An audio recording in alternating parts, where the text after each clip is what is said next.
Telecom sector में पिछले कुछ सालों में तेजी से बदलाव हुआ है। रिलायंस जियो की एंट्री के बाद यह तस्वीर पूरी तरह बदल गई है। कॉल की प्राइसिंग की जगह फोकस डेटा के दाम तय करने पर हो गया। जियो की सुनामी में कई कंपनियां बह गयी, कुछ ने बिजनेस मॉडल बदल डाला तो कई कंपनियां बंद भी हो गयी। हालांकि इस चुनौती का एयरटेल ने सामना किया। अब टेलीकॉम सेक्टर में दो सबसे मजबूत दावेदार बची है। आप पूछेंगे वोडाफोन आइडिया कहाँ है, तो बता दें कि टेलीकॉम सेक्टर में इन दो कंपनियों की आंधी में वोडाफोन आइडिया बस किसी तरह से खंभा डालकर खड़ी है। बेशक वोडाफोन आइडिया ने कुछ सुधार किया है, लेकिन कंपनी की वित्तीय सेहत ठीक होने में अभी लंबा वक्त लग सकता है। इसी बीच सुनील मित्तल की भारतीय एयरटेल और मुकेश अंबानी की रिलायंस जियो की कंपनियां ताबड़तोड़ तरीके से ग्राहकों को जोड़ने में जुटी है। इन दोनों में भी जियो की रफ्तार बेहद तेज है। कुछ सालों में इंडस्ट्री की बादशाह बन चुकी जियो ने जून में 42 लाख ग्राहक जोड़े हैं। एयरटेल के ग्राहकों की संख्या में 36 लाख का इजाफा हुआ है। इसके उलट वोडाफोन आइडिया की बात करें तो वोडाफोन आइडिया ने कई ग्राहक गंवाए हैं। जून में वोडाफोन आइडिया ने 18 लाख ग्राहकों को खो दिया है। जिस तेजी के साथ वोडाफोन आइडिया अपने ग्राहक गंवा रही है, उसने चिंता बढ़ा दी है। सवाल उठने लगा है कि क्या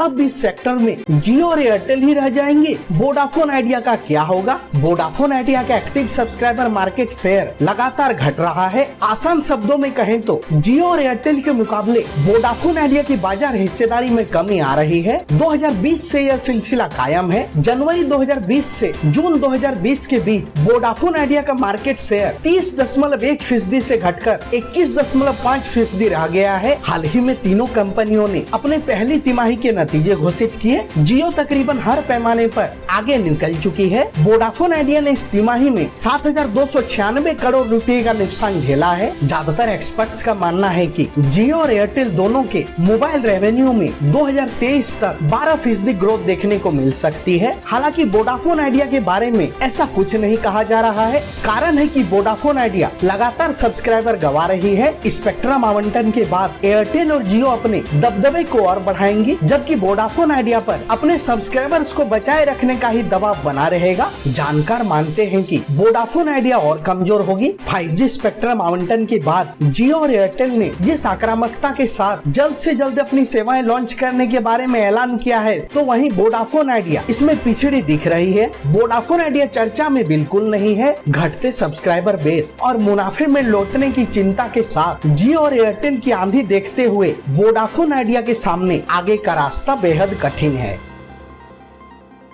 टेलीकॉम न्यूज की रिपोर्ट।